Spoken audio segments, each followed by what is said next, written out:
Will eventflo solutions be valid for congress businesses which also have ticketing mechanisms in a different sense? Yes, definitely. Look, because we are, a lot of our network that we do have are predominantly music festival owners. That will be where we start, just because it's low-hanging fruit for us. But as we grow, we'll start to target different segments in the event space, and businesses and conferences are definitely one of those, because there's a good alignment for that as well. So anyone who sells tickets can use our platform. It's not specific just to music festivals or anything like that. Is there planned integration to expand the FloCoin ecosystem? Wisdom, thank you for that question. Yes, there is. So some of the things I've been speaking to with B&B chain around, because obviously they would like to give us some grant funding, is a couple of cool features that we want to do to really expand out that ecosystem. One of them would be event insurance.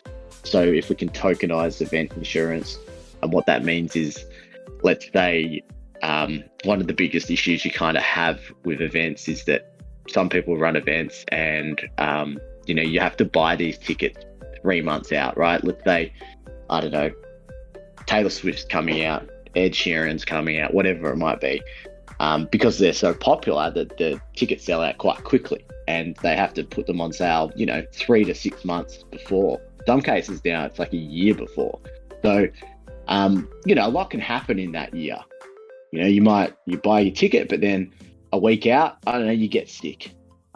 You can't make it, you break your leg, whatever that might be. So sometimes you try to sell your ticket through your platform and you can't sell it. I don't know, for whatever reason, no one wants to go to that session anymore, that event. So what mostly happens is that punter, I won't say punter because that's too much of an Australian term, but the attendee who got sick or broke their leg or whatever it might be, they just have to lose their money. They wear the fact that, hey, I just lost $200 on that ticket, tried to sell it, no one wanted it, I lost $200. And so that often, one, stops people from buying tickets early, and then obviously, alienates them next time from buying a ticket, and also they lose money. So one of the things that we've spoken about is doing event insurance on chain, where we'd have a premium that you can pay on your ticket. It's kind of like when you buy a flight ticket off the, like airline, Qantas, AirAsia, America, whatever it might be. They have these other tickets where it's like, hey, you can pay a bit extra, and you can get your ticket refunded if you can't make it for whatever reason. So we could do the same, but it's all on chain.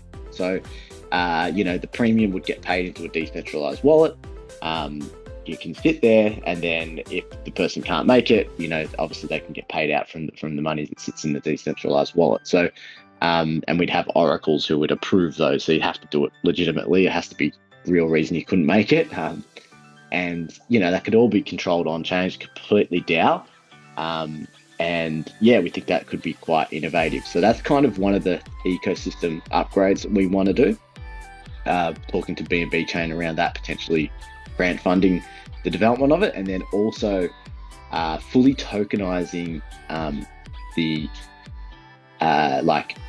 what's the best way to put it, event equipment. So what we could do is, we've got lots of event equipment, speakers, staging equipment, all that sort of stuff through my business partner Richie, and we could tokenize that, turn them into NFTs, and allow fractional ownership. So we could sell off, I don't know, speaker system, which we could, NFT it, ownership, put it into an NFT, let people buy part of that speaker. Put in $10, you own a part of that speaker. So then whenever that's hired out by the company, the yield will get paid to the people who own that. So we can tokenize real world assets, turn them into FloCoin NFT based, and that would obviously expand our ecosystem. So there's just a couple of things that we're looking at, and then that allows us, especially with the insurance side, to work with other ticketing systems who might say, hey, this is a great idea, we want to integrate that into our system. So lots of cool stuff is happening, and yeah, that's I hope that answers the question. I noticed in the testnet that the account is linked to a wallet, but in the future, are we going to be able to connect any wallet to the account? Yes, that is definitely the plan. Definitely the plan to do that. We just wanted to keep it simple to start off with. Didn't want to freak out too many people because we are heavily in the Web2 space. So we just made it that we created a custodial wallet, but it's definitely part of the future plans. What's FloCoin's long-term vision and how will it sustain growth over the next 5 to 10 years? So that's kind of what I was just saying then. I think I've kind of answered that question almost inadvertently. Our biggest sort of mission is really to bring events on chain. That's our long-term vision, like to bring real-world crypto adoption via events. So we want to bring everything on chain, like I say, tokenization of assets, a whole Web3 platform that rewards people. That's our long-term vision, to be like what Ticketmaster is, which is ran by Live Nation, which is the largest ticketing company in the world. We want to be like them, but a Web3 version, and better, way better, because everyone hates Ticketmaster. So that's our plan, and that's how it will sustain growth. Obviously, being on chain brings profits via the chain and through our extended networks and things like that. So we're going to go way beyond ticketing and do some really cool, innovative event technology.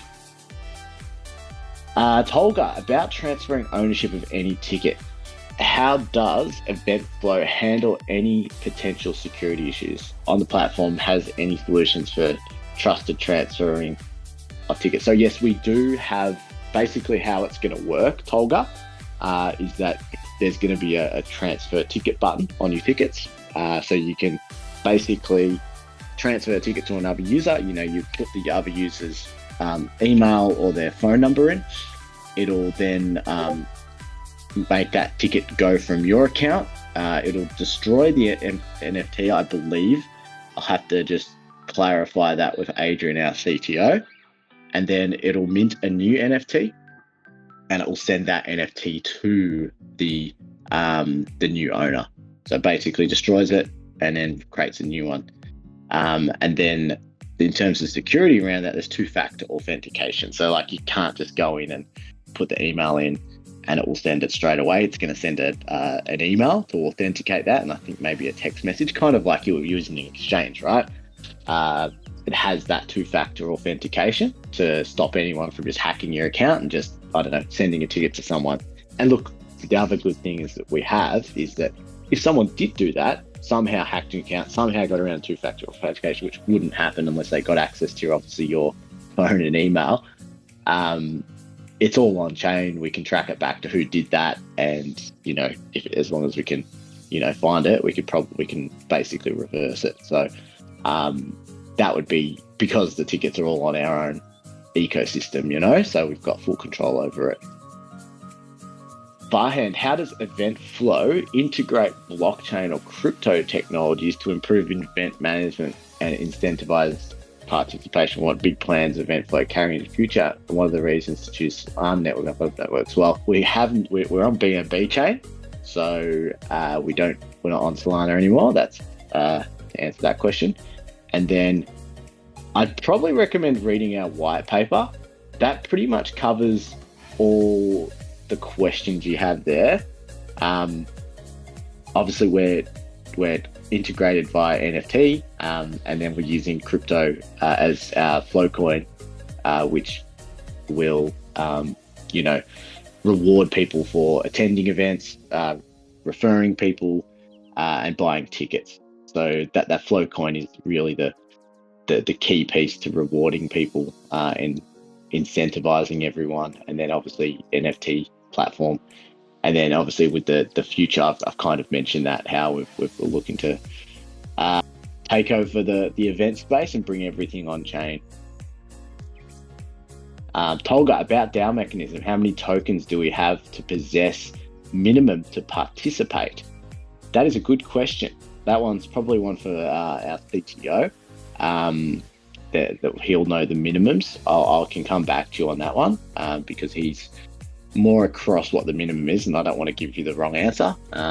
but he would have that information for us. So I'll touch base with him and I'll pop that one into the Discord later on. We may, and another thing is we may not have decided that as well. So because we haven't done TGE, and we haven't fully, planned that one out in terms of the DAO for some of the specific features, he may not have come up with that yet. So I have to run that past him. What do you think is the best blockchain so far? Well, I'm going to say BNB chain because that's who we're building on. So, and look, I think it really depends, right? So it's hard to say what's the best blockchain because it depends on the mechanism, right?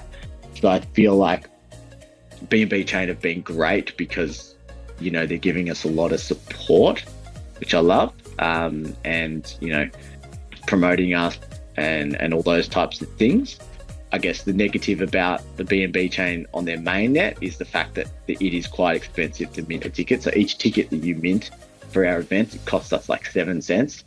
So that's not good. So we're moving to OP BNB, which is like one of their layer 2s, which would reduce the cost of minting and reduce the time too. So, you'll notice when you go through our testnet, it takes I think it's about 5 to 7 seconds to mint the NFT because finality is quite low because the BNB mainnet wasn't built for this type of, ticketing. It wasn't built for ticketing, right? So that's some of the challenges we had, but we just wanted to launch it to get it out there and, have our testnet ready. So we did it still on the BNB chain, the main one, but over the next few weeks, we will push that to OP BNB to speed up and reduce the cost. So, I'll say that BNB's been great for that. But, all the blockchains, there's lots of good ones out there. There's lots of great potential in a lot of them. So it's a difficult question to answer, but my allegiance is to BNB chain at the moment. What specific benefits or features of Gate.io influence the team's decision to launch? Well, we haven't launched on that exchange yet. We've just been chatting to them. Like, what happened was they actually, when we launched, they reached out to us. They were like, we think your project looks great. We want to evaluate it. And so we've been working with them since we launched. And they've been giving us a lot of great advice and helping us throughout the process. So they've got their Gate Ventures, they've got the Gate Labs. I feel like, when you work with an exchange who are highly regarded like Gate and they're helping you out, I think that's a great sign. So that's kind of what has helped us, want to list on them the most. So there's a few things that we need to do first before we do list with them, but it's looking highly likely that we will, given the relationship we've built there. So what sort of influenced us is that we can on-ramp people easy. So, they have fiat on-ramp quite simple with their platform. Obviously, they're of high liquidity, one of the biggest brokers in the world. And, if we wanted to, we could go on one of their launch pads as well, which would help us raise some funds. So I think, that those sorts of things have made us want to work with Gate. They've been a really professional team. They're nice people. I've met them in person. So I think that's what's really helped us decide that we want to list with them. Not saying that we have launched on them yet though. What's the strategic plan to attract organisers to use eventflo? So what you find, Marty, especially in Australia, and I'll say this due to my understanding of the market here, is that event organisers are funny, right? So once you get one on, they all tend to want to get on as well. So the good thing that we have as one of our key differentiators and key pillars is the fact that we own a lot of festivals in Australia. So between myself and my businesses, Richie, Corey, other investors like Borsch, who runs Levels, and a few of the other guys, we have a large percentage of the EDM music festivals across Australia will jump on board straight away. No doubt, because they're all invested in the platform, right? And we own the businesses. So when other event organisers see us using eventflo, they're going to want to use it too. And that's why we set up the waiting list, because we want to make it more exclusive. We don't want to go out there like, other ticketing platforms do, and they email you and harass you and say, hey, can we chat to you about your ticketing? You can chat to you about your ticketing. It's annoying. No one likes it. And everyone's doing that. So we've got to zig while everyone else is zagging, right? And the best way to do that is to create that exclusive experience. Like, hey, you need to apply to get into our ticketing platform. So that's kind of how we're setting it up. And we know that once we do launch, people are going to be interested because they're going to see it and it's going to be a great platform and they're going to want to use it. So they'll see us using it for our events and they'll be wanting to jump on board as well. So that's one of the sort of key pillars. And then outside of that, we're obviously going to be running campaigns, and that would be into our current networks. So Richie, for example, he's been in music festivals for 30 years. He pretty much knows everyone, right? So he can get us in front of anyone we need. So a lot of it's going to be done by our referral network to really build that up. And we can build it up quite quickly through them because he's been spruiking it for the last year. And there's lots of people very interested in the event space at the moment. So that's kind of just the short-term plans. And then it's difficult to say outside of that because once we do launch, marketing changes so much that I don't want to put a solid plan in place now for something that we might not push out to the general public for 6 to 8 months, because in 6 to 8 months time, things have changed, right? Who knows? Instagram ads might be the best, or, Twitter ads might be who knows? It could be anything, right? So we don't tend to put in a marketing plan that far ahead. I like to do it more short term because marketing changes so much these days. So that's kind of where we're at. I hope that answers your question. So how would you manage congestion in terms of traffic in big shows? So with OPB&B, I know that very, it's got high levels of transaction volume. It can do heaps. I don't know specific, but I doubt we're going to have that issue. Solana did have congestion issues a while ago, so that's what, not one of the reasons we moved off, but they did have that problem. I haven't seen that issue in OPB&B due to the volume of transactions they can do.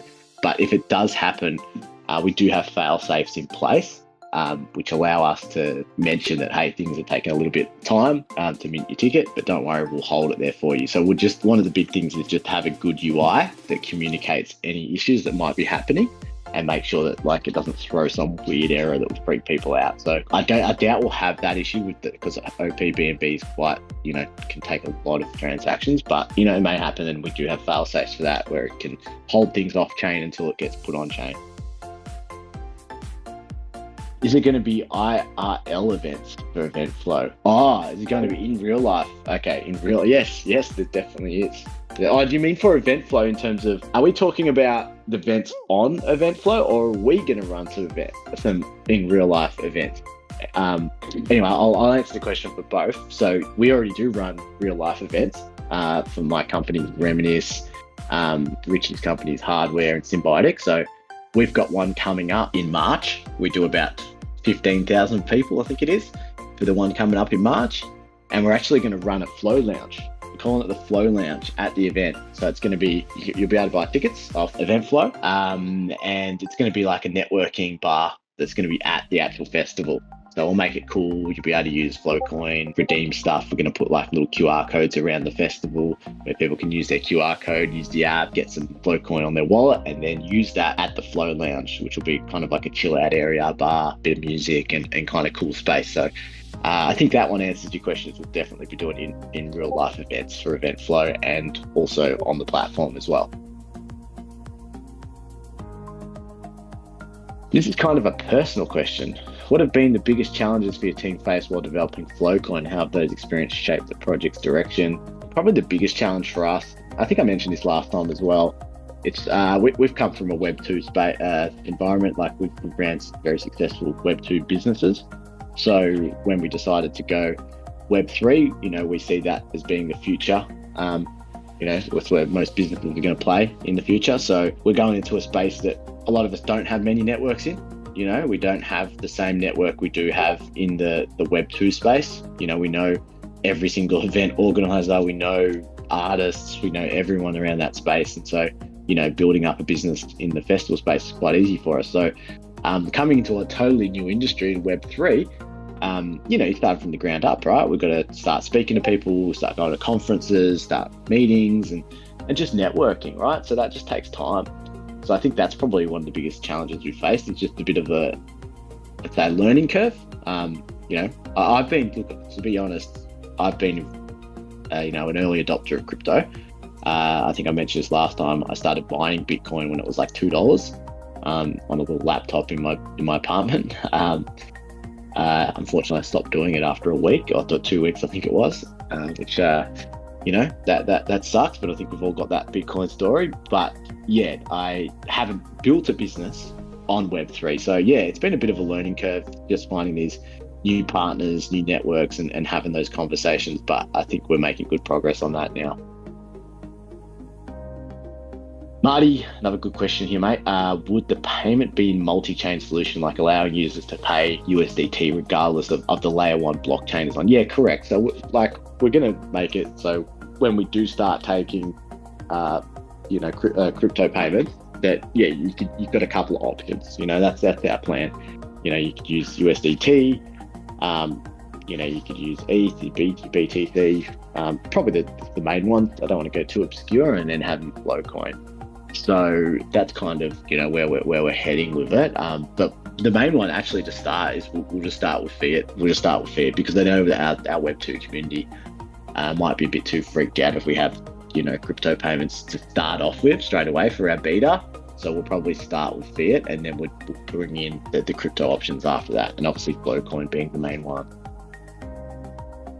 The delay gives you more time to refine the project. Can you share any specific areas where you've made significant progress since the original November launch date? Yeah, so probably the big one I'd say is the partnerships with the chain. Probably the main reason that we wanted to move was the fact that Solana were not giving us enough support that we needed and we wanted, and then BNB Chain did, and then we thought, well, it's going to take us a bit of time to get them to push us and negotiate the deals and see if they can give us apply for the grants through their funding process. So that's been probably a big movement. And then in terms of VCs, and look, if anyone knows any good VCs who you think might be interested in backing this project, we'd love to chat. We've made some really good progress there. We've had some really great conversations with some good quality VCs. And it just takes time though, these things. People don't just make decisions after one meeting. You often have to have a chat, send them the pitch deck and send them all the details. They come back with questions, they want another chat. So it's not something that happens overnight. So yeah, we're just working through those deals, but they all sound pretty positive, and we'll assess each one as they come and make the best decision based on the information we have at hand. In cases of show cancellations, how will you deal with the refunds, especially within a time frame? So how you meet up with deadlines and refunds? Yeah, totally. It's a good question. It's one issue that does pop up with the platform. To start off with, the refunds will be organised by the event organizer. So that goes into their hands because the money goes to them, and we're more of just a conduit. So based on our terms and conditions, it's going to be up to the event organizer. And that's the term that they set within their terms and conditions. So because we're actually using Stripe to start off with, that will all be done via their Stripe account, and they can just do that. So and look, we'll set up, once we start doing crypto payments and FloCoin and all those types of things, we'll set up a similar system. They have to do it. And it all comes back on the event organizer, and it takes some of the admin off us, right? So yes, that's the plan, to give the event organizer full control of that. Thank you for answering plan integration. It clears up. No worries. Can we say that Solana are future investors? I'd probably say not, because we've moved off their platform. I feel like that they're probably not going to be future investors. BNB will take over that spot from them as future investors. All right, Gordon, regarding the recent AMA session, I'd love to clarify giveaways you mentioned during shows. Could you collaborate on the code scanning process, how it works, what can participants expect? So, I think you're talking about how people can go and scan at an event for FloCoin, and then how that kind of would work. So we're trying to gamify it a little bit and make it a bit of fun, right? So what we'd probably do is, because we're planning on doing it at Reminisce. I run Reminisce, so I've got full control over that event. What we want to do is we want to say, hey, we'll send out an email to the ticket buyers. We've got a chance for you to get a free drink at the Flow Lounge. It's brought to you by Eventflo. It's a chill out area. It's going to be at this location. To get your free drink, we've put QR codes spread around the event. So we're going to hide them, make it a bit of a treasure hunt. Maybe we can create something that kind of is like our logo, create something that's cool that people can see, and we'll think of what that mechanism is later. But then people can go up, they have to download the app, the Eventflo app, which will be on the App Store and Google Play. Once they download that, they can go up and they can use the QR code scanner. If they find the little hidden treasure hunt, they scan that and that'll unlock and send them, let's say 10 FloCoin, whatever it is. We'll figure out how much that looks like. And then it goes on their phone. Then they've got their FloCoin. Then they go up to the Flow Lounge, and then we'll have an area where we've worked with a drink sponsor. We've already got that drink sponsor locked in, and they go and show their code. We can scan it with the admin scanner panel, and we can use their FloCoin and give them their drink. So therefore the FloCoin will come back to us, and they would redeem their drink. So hopefully in the future, that however many FloCoin that works out to be, similar to the Bitcoin, where the guy used like 10,000 Bitcoin to buy a couple of pizzas. I think it was the first use of Bitcoin. So hopefully everyone goes, damn, I had 10 FloCoin and that's now worth $50,000, and we have a good story around it. But yeah, we'll see how that goes. So that's kind of what we're thinking. Ghosty, are you accepting ambassadors anytime soon? I believe we are. I know I spoke to Alejandro from our team, so maybe just open up a ticket and one of the team can have a chat to you about that, what the ambassador program is going to look like. I know that's something we are planning though. So if you just make a note of that one and reach out to someone in the team, they'll be able to help. I told a friend about testnet. He asked something about the key features being tested in testnet. How will they impact the platform's development? I still can't access. Oh, that's no good. Why don't I do this and I'll show you how to access it so you know what we're talking about, and I'll show you. So let's do a share screen. Hopefully everyone can see my screen. You can see, okay, cool. Let's have a look at the testnet. So all you need to do to get started with the testnet, obviously we've got the site is kind of a sales page for the platform itself, but this is the testnet here. So disrupting event technology. Here we go. So what you need to do is go down to here. So our current events, disrupting event technology keynote. Literally, this is the testnet. So when you get a ticket, these are going to go on chain. We're going to confirm our order. You can log in or register. Let's go and log in because I've already got an account. Put in my other email. Pop in here. You're going to get an authentication code. I'm just looking on my phone to get this. So hopefully it comes through straight away. We're not wasting too much time. Pop that in. 502-816. Verify that. And then this takes a little bit of time sometimes just to do our security check. And then we're going to pop that and we're going to confirm the purchase. And then we're going to go through. We're going to click secure my ticket. It's very important you click this one. Some people haven't been doing this, so it's important that you do click all the buttons because that will confirm the order. And then, we've tried to create it as least friction as possible for those Web 2 people. And this is the time. There's a little bit of a slow process with this, obviously because we're on the main BNB chain. We're not using OP BNB at the moment. This minting process does take, 7 seconds, sometimes longer. It really depends on the chain at the time. But this one can take a little bit of time, which is something we're trying to work. Oh, there we go. Not working. Try again on that. Speak to the CTO about that. I think it's because I've already done this too many times and we put a limit on it.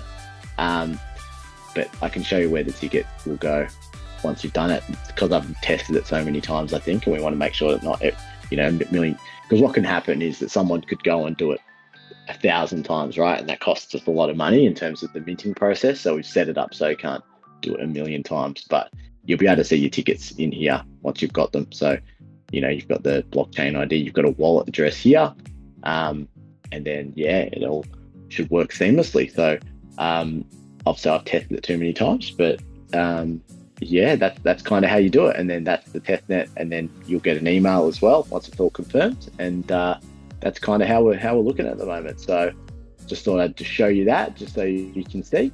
And yeah, if there's any other questions around that, just let me know. And if anyone else has that issue, please just let me know as well, because I'll tell Adrian straight away, because that might be something that needs to be looked at. So hopefully, Wisdom, you can now get into that. But again, if anyone else has any challenges, just let us know, because in a support quiz, support on Discord, then we can make sure we get anything fixed. As I said, this is still a test net, so it's not meant to be perfect. Here we go. Also about the community building platform like Zillia, you mentioned last time it would be developed in an earlier stage of event for after TGE. Yeah, so what I'm saying with that is that we're going to make our own sort of like a Zillia within eventflo. So there'd be like leaderboards and quests that people could do to earn more FloCoin. And that would include, buying tickets to events, referring friends to eventflo, attending events as well. And then, people who do that, they go up on the leaderboard, similar to Zillia, and then they would earn more FloCoin. So that's kind of how we were seeing that would work. Gordon said, how many exchanges should we be expecting for FloCoin to be on? Well, at the start, we'll probably just do a couple, like looking at someone like a Gate. We've also had MEXC very keen. They've sent us a contract. We signed off on that. So definitely MEXC as well. And then we'll be on a DEX too. So yeah, that would be the start, and then we'll just expand as we go. So we'll just keep adding exchanges on. Definitely be looking at to get onto some tier ones as well. Binance would be a great one, obviously us being on BNB chain, so we'll make that one happen as well. The testnet bot isn't allowing verification. Any reason why? If you can send us a screenshot of what that looks like on your end, that would be great. Then the team can have a bit of a look at what's going on there. The testnet bot, I'm not sure, we don't really have a bot, so I'm not sure what you mean there, but yeah, it'd be good to know if you've got a screenshot of any error that you're coming up with. Next, how can eventflo help organizers to unlock new revenue streams beyond ticket sales? And will FloCoin be stakeable? Yes, FloCoin will be stakeable in terms of eventflo helping organizers unlock new revenue streams beyond ticket sales. We're going to allow product upsells, so they may want to sell whatever that might be. They want to sell merch, anything like that. And also, they can stake the FloCoin too. That's also another revenue stream for them too. So if, let's say, they sold, I don't know, $1 million worth of tickets, they could put that into FloCoin and they could stake that. So that's another opportunity for them to unlock more revenue streams. So hopefully that answers the question. There's other things that we're going to do as well, like I mentioned before. The tokenizing of event assets. So event organizers may have some things that they want to rent out. We can tokenize it for them, and they can earn revenue and renting out everything as well. And I remember last time the Chief Happiness Officer, Berrie, he came in and barked when I was on this AMA. He's come in now just to say hello. I know you guys can't see him, but he said hello, and he hopes everyone's happy, given he's the Chief Happiness Officer and that's his role. So he's come to say hello. So you know what's going on in the background. He keeps patting my leg. I think he wants to go for a walk. Change this game, move that website's a massive decision. Thanks for answering the question. Yes, it is. It is. We can't. Yeah, we've got to ease people into it in the Web 2 space. So that's what we're planning on doing. Regarding Tesla, I'm trying to access eventflo. It keeps showing a blank screen. That's that's odd. It seems to be working for me. If anyone else is having any issues, please let us know. Not sure why that would be. Could be worth trying a different browser. I'm not sure if you're using a VPN or anything like that. It could be just worth trying a few different things, because sometimes it can be specific to a device for whatever reason. So my recommendation is just to try a couple of different devices, or computer, PC, whatever it might be, and then you can isolate, because sometimes it actually comes down to the ISP. So your internet service provider might not like certain things, and it doesn't allow you to actually see the site. I remember it used to happen to me sometimes, and it was my internet service provider didn't like something on that website. It might have been, the fact that it says something and they've got a block on it or whatever it might be. So it might be worth just checking on that one, trying a few different devices, try connecting to a different internet, and that will help us isolate what that issue could potentially be, or yourself, because it could be the device. Where's Berry? He's now sitting near the door. He's laying down. We're going to put a photo up of him at some stage. I know that the community manager, I've just approved a post which has a picture of him. So if you keep an eye on our Twitter, and I'll make sure it gets put in Discord as well, you'll be able to see him, what he looks like. He's a very cute dog. He's just a little bit crazy. If I'm a local event promoter, how can I manage my event process with eventflo?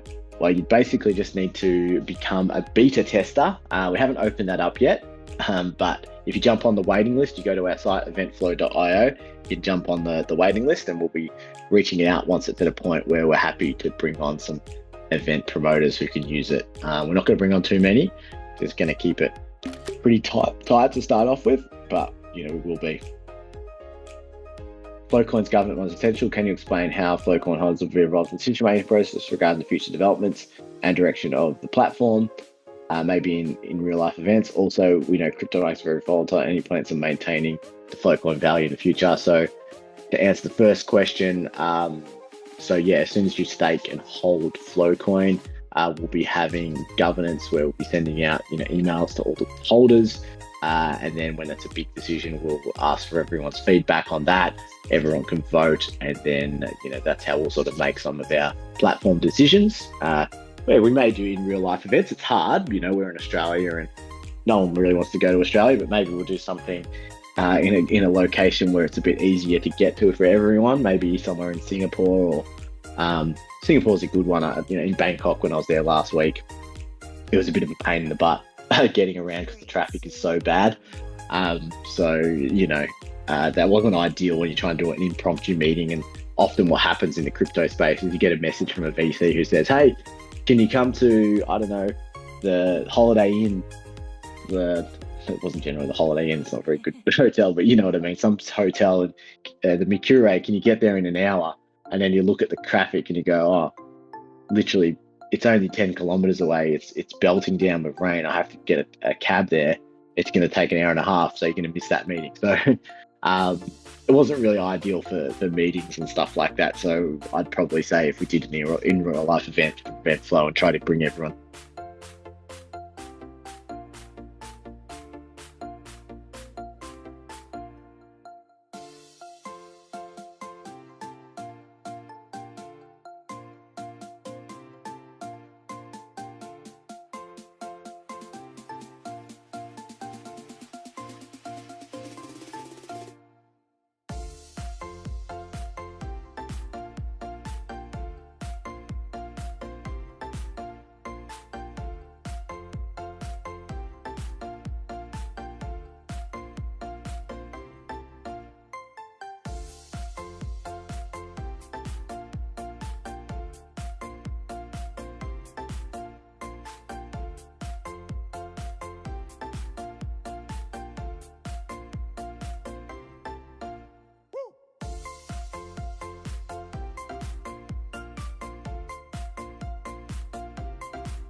Berrie.